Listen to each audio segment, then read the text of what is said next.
Hello friends, आप सभी का अनअकैडमी आईएएस ऑफलाइन सेंटर के यूट्यूब चैनल पर स्वागत है। मेरा नाम है कुमार सुजय और फ्रेंड्स, आज मैं इस सेशन में आपको बताने जा रहा हूं वक्फ एक्ट के 5 सबसे बड़े फायदे और 5 सबसे बड़े कंट्रोवर्शियल थिंग। ये इसीलिए बताना जरूरी है फ्रेंड्स, बिकॉज आज पूरे देश में दो तबका है। एक तबका, एक कम्युनिटी वक्फ एक्ट को आंख बंद करके समर्थन कर रहा है, उसको इसमें कोई भी गलत चीज नजर नहीं आ रहा है। उसका कहना है कि वक्फ एक्ट आने की वजह से मुस्लिम कम्युनिटी में रिफॉर्म आएगा, खासकर जो पिछले मुस्लिम कम्युनिटी हैं, जो दलित मुस्लिम हैं, जो पिछले बैकवर्ड क्लास ऑफ मुस्लिम हैं, उनके लिए बहुत ज्यादा फायदा होगा।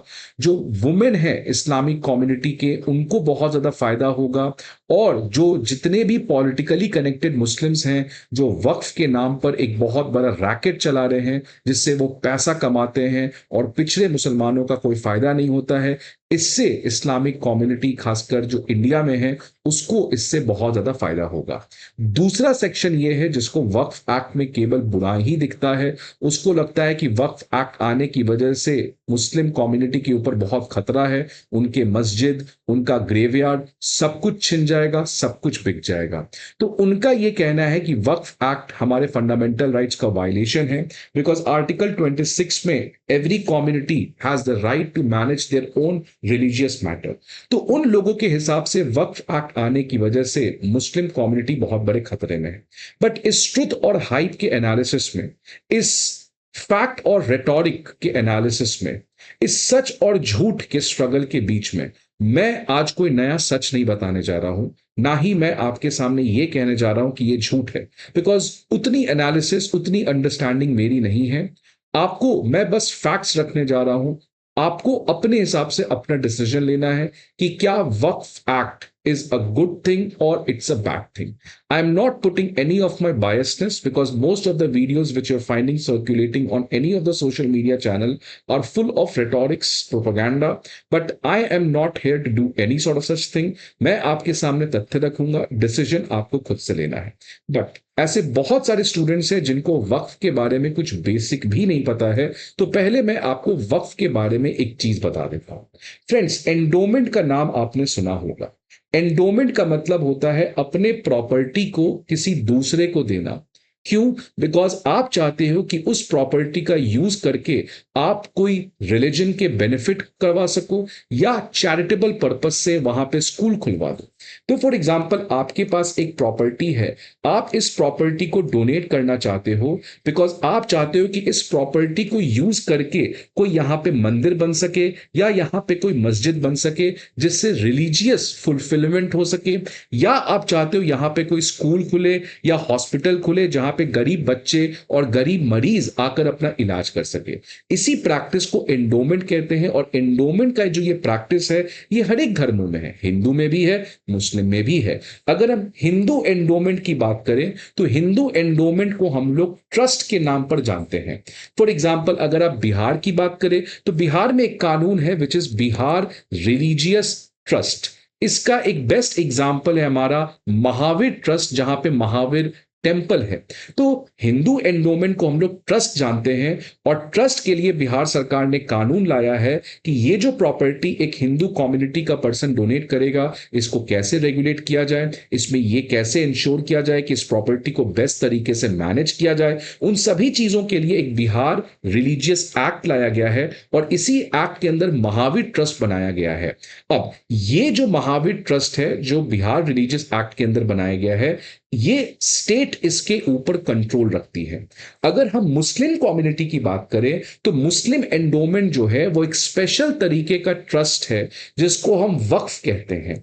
इसके अंदर एक मुस्लिम कम्युनिटी इस तरीके का प्रॉपर्टी जिसको हम वक्फ कहते हैं वो डोनेट कर सकता है, अगेन फॉर रिलीजियस पर्पस। वहां पे मस्जिद बन सकता है, ग्रेवयार्ड बन सकता है, या for any charitable purpose school बन सकता है या हॉस्पिटल बन सकता है। तो वक्फ बेसिकली, अगर मैं बात करूं तो वक्फ एक मुस्लिम के द्वारा डेडिकेट किया गया प्रॉपर्टी, अल्लाह के लिए जिस प्रॉपर्टी को वो चाहता है कि धर्म या किसी चैरिटेबल पर्पस के लिए यूज किया जा सके as per the principles of शरीयत। तो वक्फ एक ऐसा प्रॉपर्टी है जो मूवेबल हो सकता है लाइक कैश, लाइक बुक्स, या इमूवेबल हो सकता है लाइक जमीन, जो एक पर्सन अल्लाह को डिनोट करता है, अल्लाह को डेडिकेट करता है, और क्योंकि उसने अल्लाह को डेडिकेट किया है तो वो ये प्रॉपर्टी को वापस नहीं ले सकता है, ये ट्रांसफर नहीं कर सकता है, ये बेच नहीं सकता है। इसलिए once a property is waqf it always remains waqf, और ये भी आगे जाके कंट्रोवर्सी मचा था।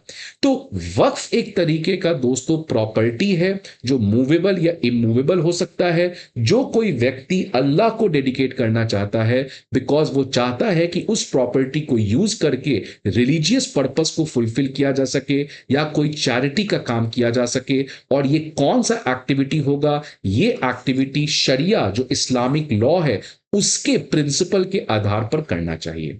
इसी वक्फ प्रॉपर्टी को, अब मान लीजिए आपने एक मुस्लिम होकर एक प्रॉपर्टी को वक्फ में डोनेट कर दिया कि ये प्रॉपर्टी मैंने वक्फ में अल्लाह को डिनोट कर दिया। अब इस प्रॉपर्टी को आप रिलीजियस या चैरिटेबल पर्पस के लिए यूज करना चाहते हो as per the principles of शरीयत। अब इस प्रॉपर्टी को मैनेज कौन करेगा? उसको हम कहते हैं मुतावली। सो मुतावली जो होता है वो इस प्रॉपर्टी को आपके बिहाफ में मैनेज करता है सो दैट आप जो चाहते हो इस प्रॉपर्टी का हो उस तरीके से इस प्रॉपर्टी का यूज हो सके। और हर एक स्टेट में, फॉर एग्जाम्पल महाराष्ट्र की बात करें तो महाराष्ट्र में ऐसे कई सैकड़ों वक्फ प्रॉपर्टी होंगे, और इन वक्फ प्रॉपर्टी को मैनेज कौन करता है? वक्फ बोर्ड। तो हर एक स्टेट का और हर एक यूनियन टेरिटरी का एक वक्फ बोर्ड होता है, और इसको किस कानून के अंदर बनाया गया है? वक्फ एक्ट 1995। तो वक्फ एक्ट जो है उसके अंदर हर एक स्टेट और यूनियन टेरिटरी में इस तरीके के वक्फ बोर्ड बनाए गए हैं, और इन वक्फ बोर्ड को सुपरवाइज कौन करेगा, मैनेज कौन करेगा? उसके लिए एक ऑल इंडिया बॉडी बनाया गया है जिसको हम वक्फ काउंसिल कहते हैं। तो इंडिया में एक ही वक्फ काउंसिल है जो केंद्र सरकार इसके अपॉइंटमेंट को कंट्रोल करता है, और हर एक स्टेट में वक्फ बोर्ड होता है। तो आपको समझ में आ गया होगा कि एक व्यक्ति जो वक्फ डोनेट कर रहा है इसको हम कहते हैं वकीफ, जो इस प्रॉपर्टी को डोनेट कर रहा है उस प्रॉपर्टी को हम कहते हैं वक्फ, और इसको मैनेज कौन करता है डे टू डे बेसिस पे? मुतावली। और सारे वक्फ को मैनेज कौन करता है? एक स्टेट के अंदर वक्फ बोर्ड, और वक्फ बोर्ड का जो संचालन है वो वक्फ काउंसिल करता है। और इससे रिलेटेड कोई भी आपको डिस्प्यूट है, विवाद है, तो आप कहां पर जा सकते हो? हाई कोर्ट नहीं, सुप्रीम कोर्ट नहीं, लोअर कोर्ट नहीं, आपके पास एक ही दरवाजा खुला है, वो है वक्फ ट्राइब्यूनल का। तो वक्फ ट्राइब्यूनल जाके अगर आपको लगता है कि आपके प्रॉपर्टी को गलत तरीके से किसी और ने वक्फ डिक्लेयर कर दिया है, आपने स्वेच्छा से नहीं दिया है, जबरदस्ती किसी ने हड़प लिया है, तो आपके पास एक दरवाजा है वक्फ ट्राइब्यूनल। लेकिन अगर आप वक्फ ट्राइब्यूनल में केस हार गए तो आप हाई कोर्ट नहीं जा सकते थे। तो यह भी एक कंट्रोवर्सी मचा। तो इतने बेसिक से आपको कुछ तो आइडिया लग ही गया होगा फ्रेंड्स। अब आगे बढ़ते हैं और समझते हैं 5 मेजर बेनिफिट जो वक्फ कानून से आए गए हैं। सबसे पहला प्रोविजन जो है कि मुतावाली जो है उसके डिस्क्वालिफिकेशन को लेके प्रोविजन है। अब फ्रेंड्स मान लीजिए मैंने अपना प्रॉपर्टी वक्फ में दान दे दिया, अब उस वक्फ को चलाने का काम है मुतावाली का। लेकिन अगर मुतावाली जो है वो गड़बड़ कर रहा है, वो उस प्रॉपर्टी को किसी गलत तरीके से इस्तेमाल कर रहा है, उसने वो प्रॉपर्टी किसी और को दे दिया चलाने के लिए ऑन अ कमीशन, तो इसका पहले कोई हिसाब किताब नहीं था।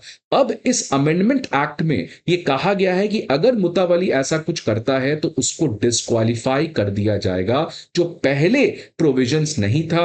पहले ये कोई पैरामीटर नहीं था कि किस पैरामीटर को अगर मुतावाली फॉलो नहीं करेगा तो उसको डिस्क्वालीफाई किया जा सकता है। दूसरा रिफॉर्म किया गया है वक्फ बोर्ड का, जो हर एक स्टेट में वक्फ को रजिस्टर करता है, मैनेज करता है और एडमिनिस्टर करता है।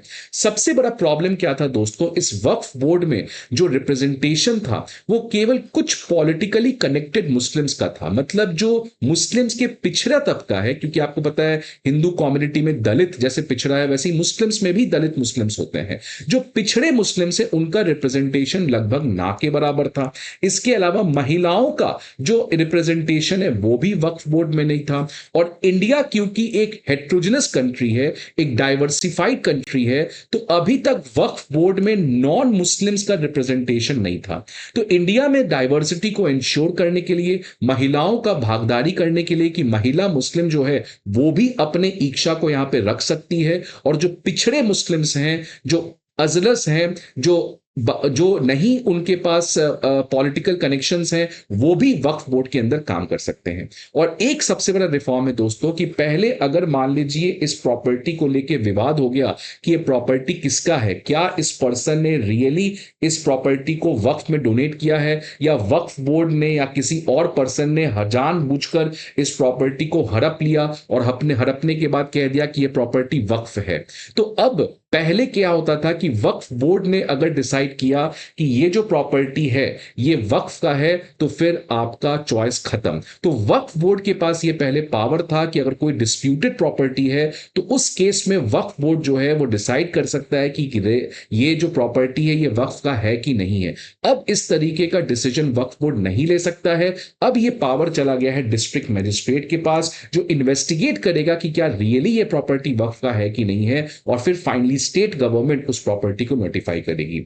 वक्फ ट्राइब्यूनल, फ्रेंड्स, अगर आपको मान लीजिए वक्फ बोर्ड के डिसीजन से आप नाखुश हो, आपको लगता है कि वक्फ बोर्ड ने गलत तरीके से यह प्रॉपर्टी वक्फ का दे दिया, तो आप कहां जा सकते हैं? आप जा सकते हैं वक्फ ट्राइब्यूनल के पास। लेकिन वक्फ ट्राइब्यूनल में प्रॉब्लम क्या था कि अगर वक्फ ट्राइब्यूनल से भी आपको जस्टिस नहीं मिले तो आपके लिए हाईकोर्ट के दरवाजे बंद थे। अब यह कहा गया है कि आप वक्फ ट्राइब्यूनल के डिसीजन को अपील कर सकते हो हाईकोर्ट में, लेकिन 90 दिन के अंदर। वुमेन का रिप्रेजेंटेशन बढ़ाया गया है और जो बैकवर्ड मुस्लिम्स हैं उनके रिप्रेजेंटेशन को भी बढ़ाया गया है। और सबसे इंपॉर्टेंट चीज कहा गया है फ्रेंड्स इसमें कि जितने भी सरकारी प्रॉपर्टी हैं, चाहे वो पुराने हो या नए हो, कोई भी सरकारी प्रॉपर्टी को अगर वक्फ डिक्लेयर कर दिया गया है तो वो प्रॉपर्टी वक्फ का नहीं रहेगा।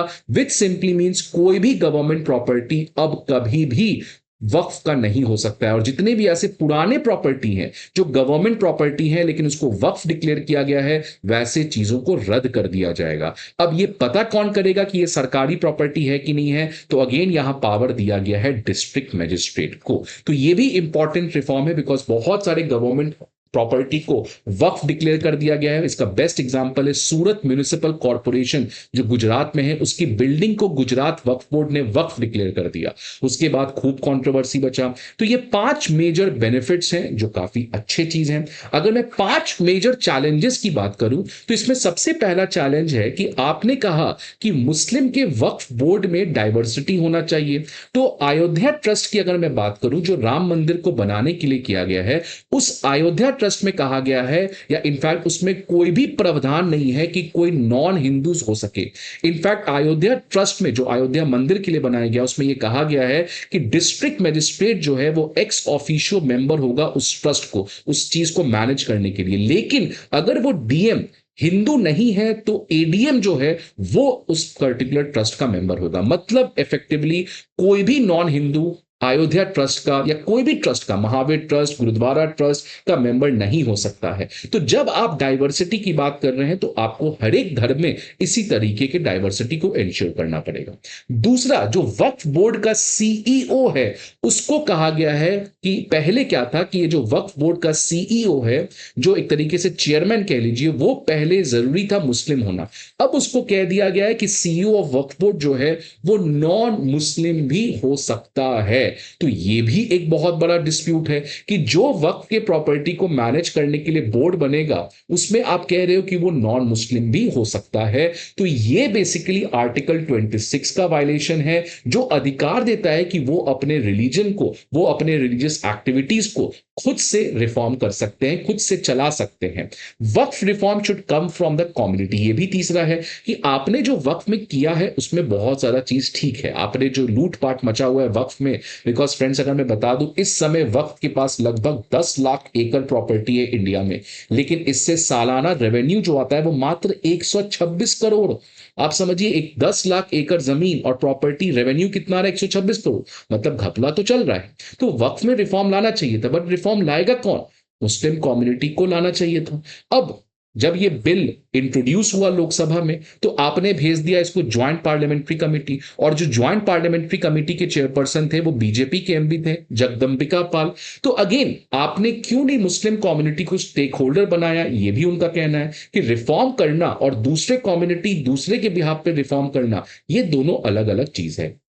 चौथा, वाई ओनली मुस्लिम्स। अब इसमें कहा गया है, अगर हम बात करें 2013 में जब वक्फ एक्ट 1995 को अमेंड किया गया था, उसमें कहा गया था कि जो नॉन मुस्लिम्स हैं वो भी वक्फ की प्रॉपर्टी दे सकते हैं, वो भी प्रॉपर्टी को वक्फ के तौर पर डोनेट कर सकते हैं, चाहे वो हिंदू हो सिख हो। लेकिन अब कहा गया कि केवल मुस्लिम ही वक्फ को दे सकता है, और खासकर जो मुस्लिम जो 5 साल से इस्लाम कबूला हुआ है वही अब वक्फ को दे सकता है। तो ये मुस्लिम कम्युनिटी का कहना आर्टिकल 14 का वायलेशन है। क्यों एक तरफ आप कह रहे हो कि अयोध्या ट्रस्ट में नॉन मुस्लिम्स भी अपना जमीन डोनेट कर सकते हैं, लेकिन जब मुस्लिम वक्फ है उसमें जो वक्फ है उसमें केवल मुस्लिम्स डोनेट कर सकते हैं, और वो भी 5 साल पुराने मुस्लिम्स। ये 5 साल 4 साल का कोई लॉजिक नहीं है। तो ये इनका कहना है। फिर डीएम को बहुत ज्यादा पावर दिया गया है, बिकॉज अब फ्रेंड समझिए, अब कहा गया आपने कि आपने कहा कि अगर ये मान लीजिए कोई सरकारी प्रॉपर्टी है और इसके ऊपर जो वक्फ है, तो ये वक्फ को हटा दिया जाएगा, खत्म हो जाएगा, बिकॉज सरकारी प्रॉपर्टी वक्फ का नहीं हो सकता है।